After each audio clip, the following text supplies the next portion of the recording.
Hi everyone and welcome. This is Melissa from Endo Empowered and I'm super excited today because we are going to be talking all about breath and the connection with breath in the body and why it's so important. And I've got a special guest today, Jenny Lee Taylor, who specializes in all this breathing stuff, which we totally take for granted. We don't even realize the importance of. So welcome, welcome. Tell us a little bit about what you do and why you feel it's so important that you've specialized in this kind of work. Well, thank you, Melissa, for having me today. Listen, there's a great quote from Mary Oliver, who's a Pulitzer Prize author from America, and she says, "Listen, are you taking a little breath and calling it a life, or are you breathing just a little and calling it a life?" And I really, really love that quote because it really epitomises how we generally treat our breath.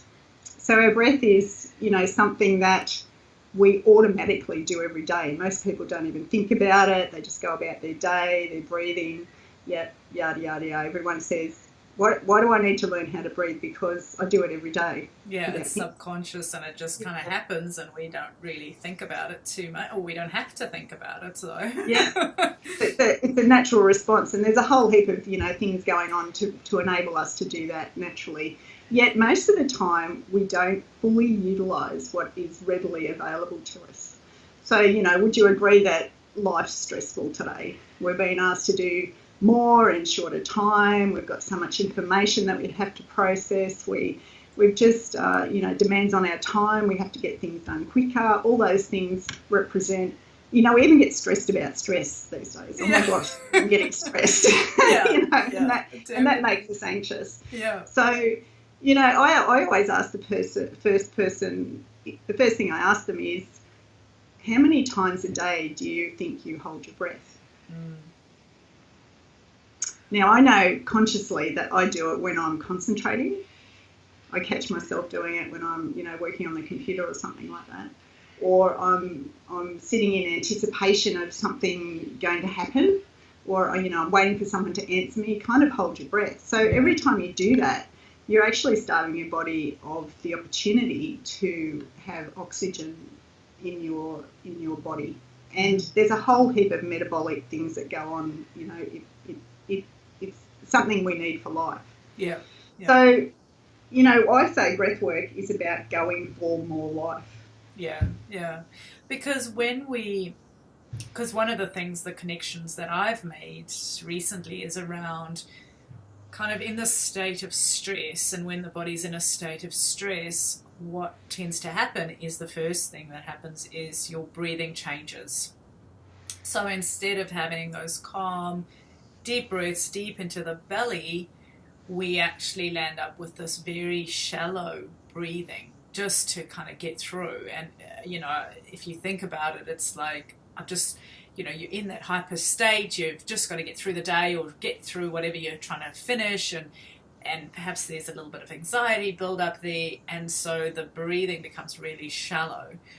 And I guess the connection that I can see there is when we are in that state, or this perfectionism driver that is often behind that, there is a lack of oxygen being delivered to some of our key organs, particularly around the abdominal area, in that sort of creative chakra area, which is the area that for my audience we're really trying to heal. And I can see a connection as well with posture, where if you're feeling kind of overwhelmed or you're feeling anxious, the tendency is to sort of hold yourself in, which obviously is going to thereby restrict that breathing again. I always describe it like a little bit of a puddle, that's sitting in that abdominal area that's just not quite getting the flow through that we're really wanting to allow the blood flow, to allow the delivery of nutrients and of course oxygen, which is really key for our cells to feel good and to not experience that pain that we're so desperately trying to get rid of. So yeah. It's interesting to talk about that because in breathwork we talk about having 4 bodies. We have our physical body, which is what you basically were talking about then. We have our emotional body. which is where all our feelings come from. We have our mental body, which is, this thing on the top of our shoulders that spins around all the time. And we have our spiritual body. So breathwork allows you to actually bring all of those four things into alignment with each other. Mm-hmm. Often we're in any one point in the day we're stuck in our mental body. We're rationalising, we're thinking, what are we going to do next? How's this working for me? Why is this happening? We're telling ourselves stories all the time. And we forget about the rest of our body. I work with a lot of people who come in who are so in their head they've almost forgotten about what's happening from here down. So breathwork is about actually getting people back into their bodies, because your body has got so much stored information, which we tend not to utilise. So when we have any experience in our life, from pure joy to see, like seeing your baby born or climbing a mountain, to absolute trauma, which is in everything in between, the emotional response to that gets held in your body at a cellular level. So even if you can't bring it up cognitively, it's actually stored there in a cellular level. And if at the time that you had that experience, you didn't get an opportunity to release the emotional response to that, because you were told, just shut up, stop being this crybaby, suck it up. It's inappropriate. It's just, it seems to be inappropriate at the time. It just gets built up in your body.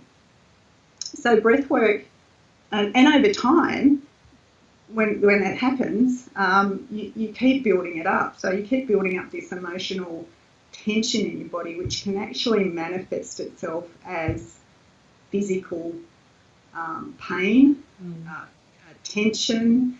I have people come to me who say, I've had this bad pain in my shoulder all my life, and now I've been to this doctor and that physio and all that sort of stuff.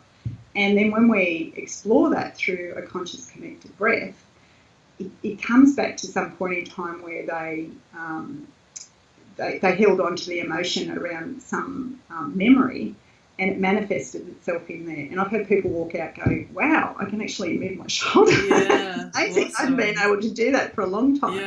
Yeah. So then creating awareness around that. Yeah. So does the breath work, is it more about almost coming into like a calm state and a meditative almost state where you can reconnect with the body? Is that kind of what you're doing through the breath work, or could you explain a little bit more on that? Okay, so breath work is a really an umbrella term for a whole heap of experiential ways of connecting to your breath. So the first, there's three broad levels I explain to people, and one of them is futile breathing. So that's generally what most people do every day, is this futile breathing and breathing high in their chest. They're not really aware of how they're breathing, and you mentioned before that people get anxious and they just stay in that place of fight or flight. So that's futile breathing.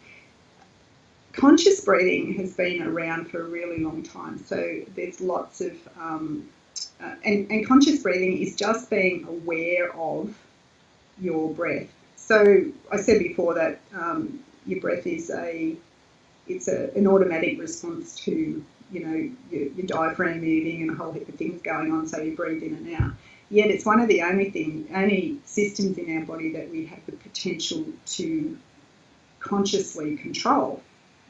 So when you know that, you can go, okay, so in any one moment, I can stop, take a breath, change my state, in the physical, emotional, spiritual, and mental state, and use this as a tool to calm myself. So mindfulness is a common term that people use these days. Yoga has been using the breath for thousands of years. They use it in martial arts. There's so many modes that you actually can become consciously aware of your breath, and and within that there's thousands of different ways that you can use your breath, you know, ratio breathing, square breathing. Because there's nostril breathing as well in yoga. All sort of, 70% of toxins are released through your breath, and which is interesting. And most of us only use 1/7 of our lung capacity. So it's when you do the maths on that, you think, well, that doesn't even make sense. If I can get rid of 70% of the toxins that are in my body through breathing, why aren't I using more of my breath? That's really interesting. So what about doing kind of lung expansion type of exercise? Like if you did swimming or, taking up jogging or something where you're encouraging the expansion of the lungs capacity through those forms of exercise. I mean, wouldn't that indirectly kind of work through better breathing anyway? Anything you do where you have to fully utilise your lung capacity is going to be good for you. I do a lot of long distance bushwalking, and so it's all about stamina for me. And what I noticed in recent years when I started working on my own breath was actually when you're walking uphill with a backpack on, I found that before I started working on it, I was really high in the breath, that kind of high in the chest, that kind of thing. I actually consciously now breathe deeper. Yeah. I'm walking when my body's, undergoing that stress of walking, I guess, and find that I can go for longer without having to stop, which is really interesting sort of experiment on myself.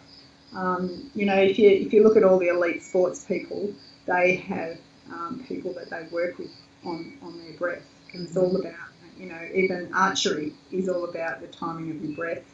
Surfers, they have to work with their breath when they train to do, big wave surfing and stuff, having to hold their breath under the water. All sorts of elite sportsmen or sports people use their breath. So that's what I mean about forming a relationship with your breath. Get to know yourself through your breath. So the conscious connected breathing, which is the area that I specialise in, is actually going back and cleaning out all the stuff that's been stuck in there. Imagine your body is like a fruit bowl, and in that fruit bowl it's full of fruit, but you've got one rotten apple at the bottom. What happens to the rest of the fruit that you put in there? It gets tainted by that rotten apple. So as we go through life, if we don't clear out the rotten apples in our system, everything that comes in is not staying fresh for as long as it could be. Yeah. So there's two sort of levels. There's one is what can I do today to stop accumulating more of that, the negative emotions, and that is do mindfulness, connecting with your breath, being conscious of your breath, having breath awareness, and then going, which is great because then that stops more stuff coming in. But then it's going, okay, what do I need to go and spring clean the cupboard? It's a bit like your Tupperware cupboard. You always, okay, I've got a system now that everything new that I put in there that it won't get to be a mess. Yet I have to go back and clean the mess out. That kind of thing. Yeah. So that's what breathwork does, and then it enables you to take out that reactivity to life. You stop reacting to it. You actually can be mindfully, because you've got nothing stored in your body that's going to trigger a current event that may be linked to some traumatic thing that happened in your past. Oh, very cool. Yes. Yeah. Yeah. Yeah. Excellent. So I was thinking just around the endometriosis side of life, and I'm all about, what do the women, what emotional responses do the women have in terms of being aware that they have the symptoms of endometriosis? Do they feel guilty about it? Do they get tense? I don't know. It's a question I'm asking you. It's a little bit of it depends a little bit on the person, but generally I've found shame to be quite a big one. Yeah. There's not a lot of wanting to express that they have endometriosis. There's a lot of, that's why my community is quite intimate and quite private, because women, feel that they've got the sacred space that they can share, but there's a lot of shame around the condition. There's, for me personally, I always felt like it was something dirty that I didn't, that didn't belong in my body, that I wanted to clean out. And those were sort of the visuals that I had about the condition, because it's a little bit like splattering of paint inside the body. It can disperse anywhere. There's no pattern to it. Some women have it in certain parts, others have it in different parts. It's sticky, so it's got that connotation of being messy. You know, so like that's why my website, I've got a new website, and I've got these visuals of sticky fruit, because it's that's kind of the feeling it invoked for me. And this desire to, there's something wrong, there's something out of balance, I need to, and there's a lot of wordings in the communities around being broken, and my body is not well, I'm sick, I'm weak. There's a lot of those kind of things, and I think there is quite a lot of tie-in with abuse cases and sexual abuse, particularly with endometriosis. Not to say obviously all women, but there is a connection there that I've seen quite a bit, and also just this feeling of not enough.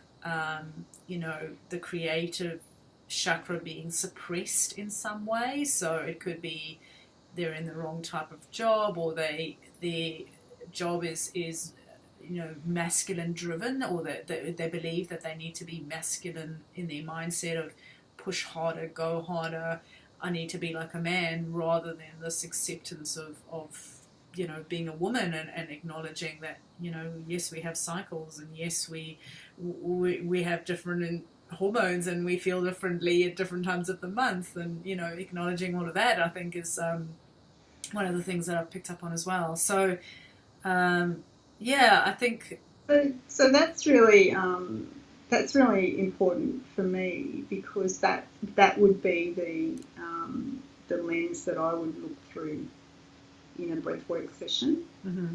So I heard all those things around being wrong, shame, not expressing, feeling dirty, not belonging, sticking, abuse, all those sorts of things. That's the opportunity in conscious connected breathing, or and the particular type that I do is called rebirthing breathwork. That's the opportunity to, on the out breath, breathe those out. And on the in breath, breathe in what would life be like? So I'll ask you, if you don't mind, what would life be like if it wasn't those things? Yeah. What would you be feeling? So, the opposite to that for somebody who's in shame might be, I feel confident and accepting, and all those sorts of things. So on the in breath, we'll breathe in that, and on the out breath, we'll breathe out shame, and then your body, and then your breath goes to the place that it needs to go to heal that. Yeah.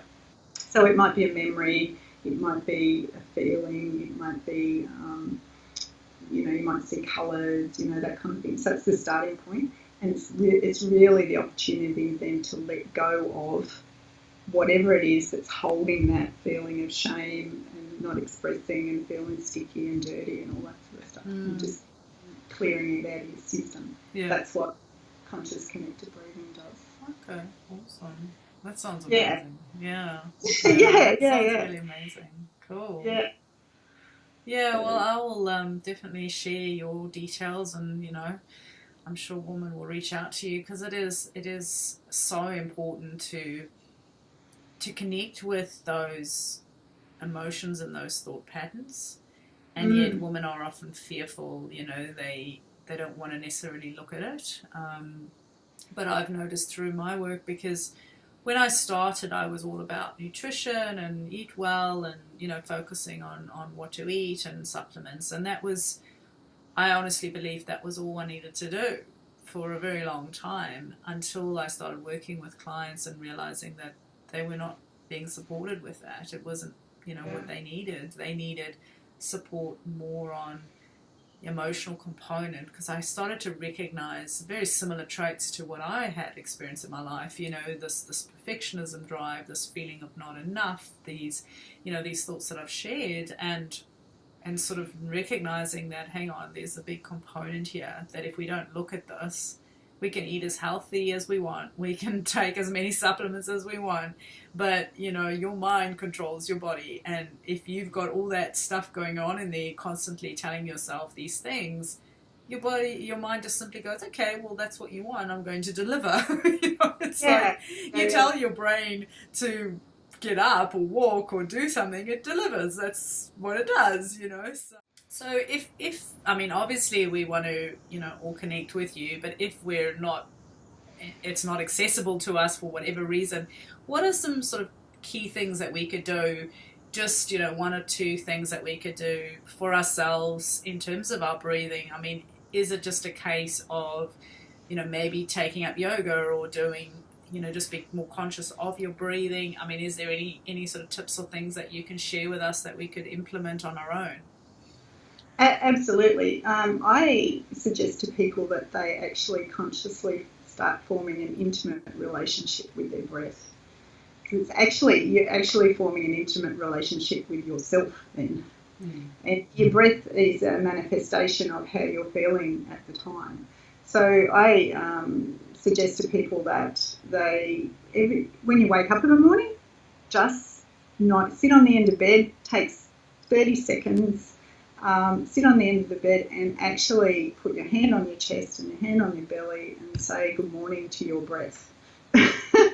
It's a simple thing, yet it's the first step in actually understanding your breath, understanding how you breathe, understanding how you can use your breath to change your state at any time during the day. And then just start noticing how you're breathing every day. When you're sitting there at the computer, or when you're dealing with the children, or whatever it is, noticing if you're holding your breath, how your breath's working, and then consciously just stopping and taking a deep breath. Yeah. And most don't like the word stopping, because stopping means that they've actually got to stop for a long time. But I just mean in that instant where you go, oh wow, I'm holding my breath, just go, and you can be doing it while you're doing whatever. Yeah. So that's the first step, and then investigate meditation, investigate yoga, all those sorts of things, if you want to, and that kind of helps you get through the day. Now, most of us, with any sort of years on us, have spent a lifetime of suppressing emotions, so there'll be a lot stored in your body. And what I suggest there is, if you're willing to have the willingness to investigate really what's going on for you, and how your life now is being driven by what's been stored in your body in the past, then I would suggest go and seeing a breathwork practitioner. And I know there's some in all countries of the world. I know there's particularly some in New Zealand. We have an association in Australia called the Australian Breathwork Association. You can find people in New Zealand. There's the New Zealand Breathwork Association. You can find people. And they specialise in actually holding the space for the deeper healing that can happen when you investigate conscious connected breathing. Yeah. Cool. Okay. Well, so tell us a little bit about your services, and can you do this from anywhere, or is it only in person? Like, what is if somebody wants to work with you?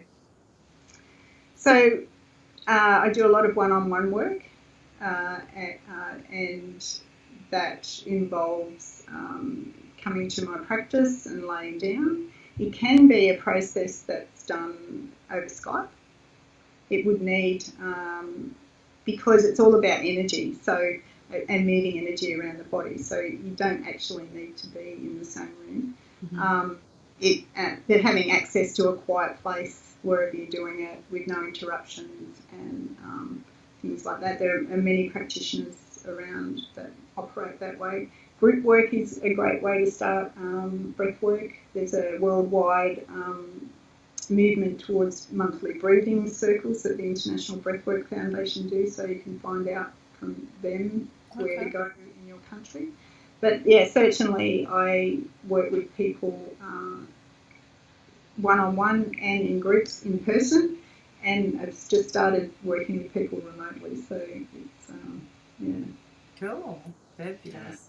Well, thank you so much for sharing your insights, and I'm sure that women will get the connection and the value of breathing more and focusing on their breath and, just being more conscious of how we breathe in certain situations and how that influences our well-being and how we feel. So, yeah, thank you so much for sharing. You're welcome. Thanks for having me. Okay. Mm.